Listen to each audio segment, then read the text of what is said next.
Hi, everyone. I'm Maggie McGrath with Forbes Breaking News.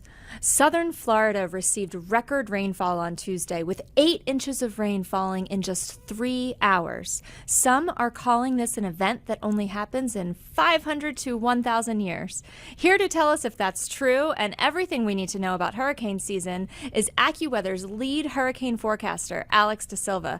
Alex, thank you so much for being here. Yeah, no problem. Thank you for having me. Okay, so I just said Southern Florida got 8 inches of rainfall in 3 hours. How rare is this? Yeah, it's very impressive rainfall thus far in Florida. So far, we've seen about 4 to 8 inches across southern Florida, widespread. Sarasota, Florida, I was looking at some data from this morning. They actually saw about 4 inches of rain in just about an hour in the early morning hours. So that's very impressive. That's something that would be equivalent to a 500 to 1,000-year flood. So very impressive rainfall totals. Now, that was only in a small area. Most of South Florida, 4 to 8 inches is, while it can cause flooding, it is something that can mostly be handled. But we are seeing significant flooding, certainly in some small pockets around South Florida throughout the day today. It can be handled. Is that just because of the ground and it can absorb, the wetlands can absorb that much rainfall? Yeah, the Florida soil can be a little bit sandy, and so it can better absorb some of the water. Of course, Florida's in the tropics, so they're used to seeing downpours from thunderstorms and things like that. So their infrastructure can mostly handle a lot of rain. However, when it all comes in 1 hour, that's where we start to see the problems. And so that's what we saw this morning. There was a lot of issues, with flooded roads and stuff earlier today. And we are continuing to see that throughout the afternoon during the day today. Still raining hard in a lot of these areas, multiple flash flood warnings out. There have even been a few tornado warnings across South Florida as well. So that's something else that we're going to have to watch throughout the rest of the day today. So continued rain, flash flood warnings, tornado warnings, that's for today, Wednesday, June 12th. What's the forecast for tomorrow and Friday? Unfortunately, it's going to be much of the same for tomorrow and into Friday, although I think today is probably the wetter of the 3 days, and then it tends to slow down a little bit over the next 2 days. Tomorrow, much of the same area can see showers and thunderstorms, maybe even an isolated tornado as well. So we can see some of that renewed flooding. We've already seen 4 to 8 inches of fall in a widespread area across South Florida, so the ground is very, very saturated. Tomorrow, we could see, several more inches of rain on top of what we're already seeing, and so it won't take much to see the flooding be renewed. And then I think by Friday, we're starting to see things wind down. There can still be some heavy downpours, but I think we're starting to see stuff wind down as kind of the parent low pressure area essentially is kind of moving well off the East Coast. Could develop off the East Coast, the southeast coast of the United States here over the next couple of days. But either way, it's moving away from the United States. So whether it gets a name or not, the main impacts from it will be what is currently going on right now. Now, you mentioned a low pressure system. Is this a brewing hurricane, or how would you classify exactly what this weather system is that is causing all of this rain?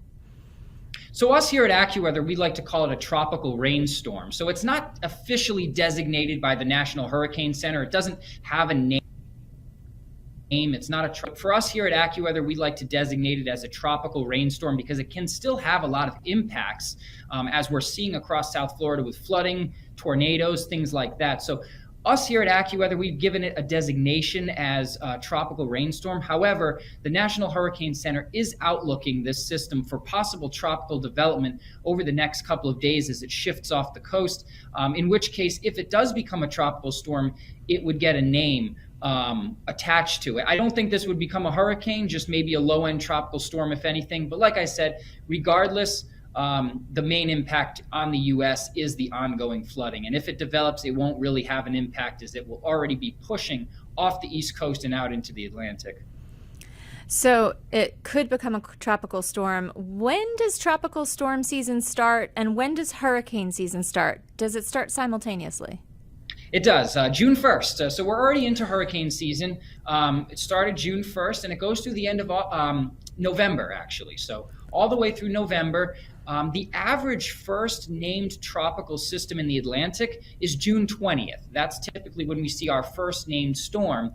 And so if we see it, we're technically ahead of schedule. Now, over the last couple of years, we have seen development pretty early. Before that June 1st, we've even seen some development in May. And so some people are saying that, oh, are we late? Are we kind of behind schedule? Well, no, not really. The last few years, we've just had some early development. This year, we really haven't seen that. But technically, it's not unusual to see not much activity before the end of June. The name storm, so that's where you start with the A and then go down the alphabet. So we haven't even given an A name to any storm yet this season. No, not yet. And again, that would be the National Hurricane Center that would officially give the designation. Like I said, we're designating it here at Accuweather as a tropical rainstorm, but that does not have a name attached to it. The National Hurricane Center is the official kind of naming agency that will officially attach a name to the system. And like you said, yeah, it will go A to Z. There are a few letters that don't have names, like Q. There's no Q name.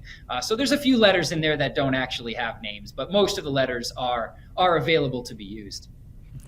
Now, you are AccuWeather's lead hurricane forecaster, so to ask you the question that's on everyone's mind, how bad will hurricane season be this summer? Can you tell us? Yeah, it looks like it's going to be pretty busy for the whole summer.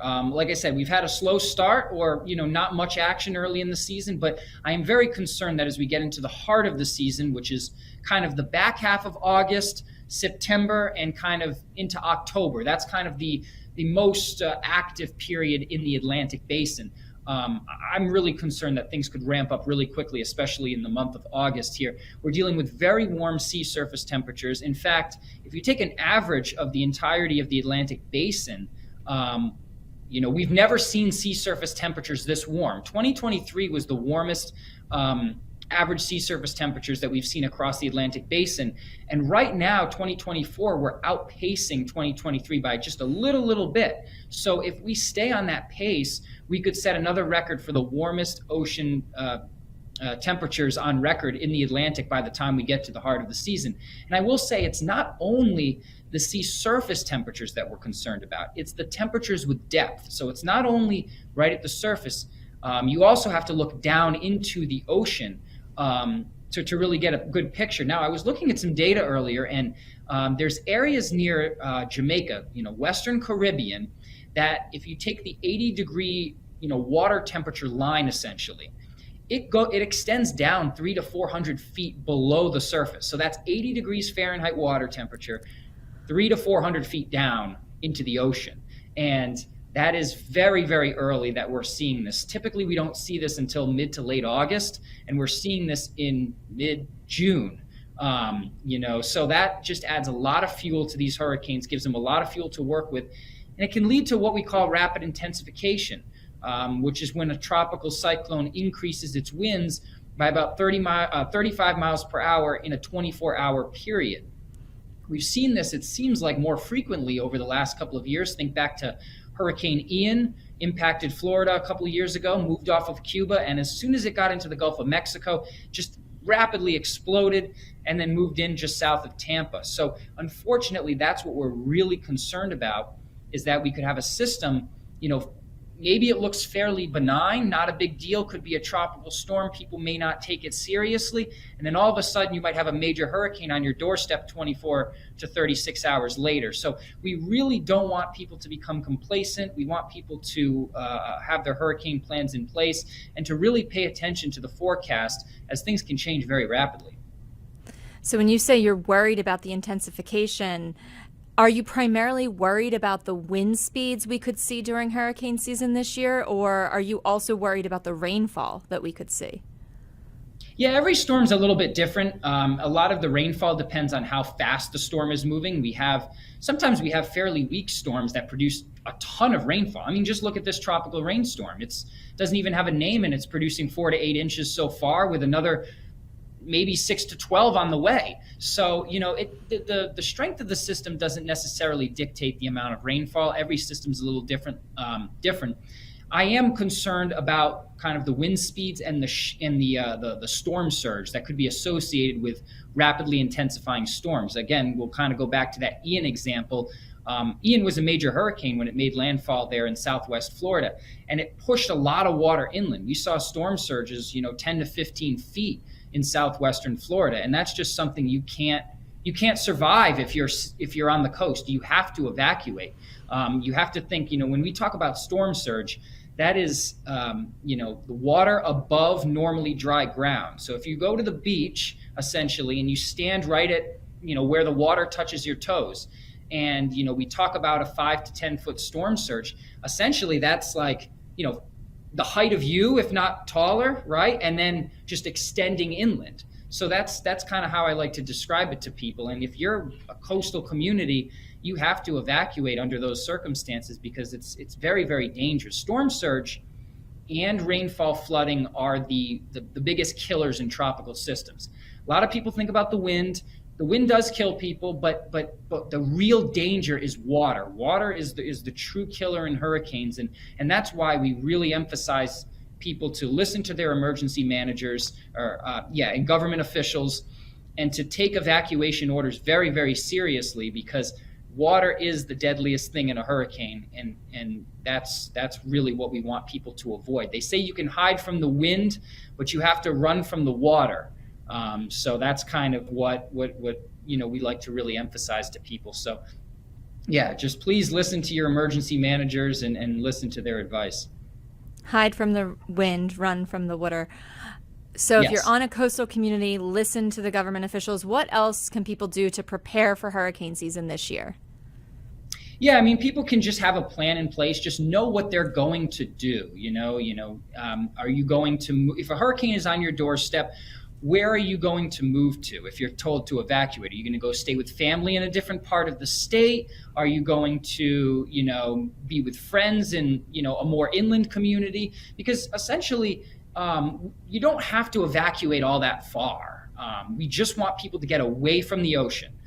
So even if you move inland by, 20 miles, that can be more than enough to keep you safe. Of course, you don't want to be driving around in the hurricane. You want to avoid flooded roadways and stuff like that. However, but we just want people to get away from the coast, as that is the deadliest area where you can be. Move away from the coast and get to a sturdy shelter somewhere inland. If you have family that live, a few hundred miles inland and you're comfortable making the drive, by all means go for it. But you really don't have to go all that far. We just want people to move away from the ocean.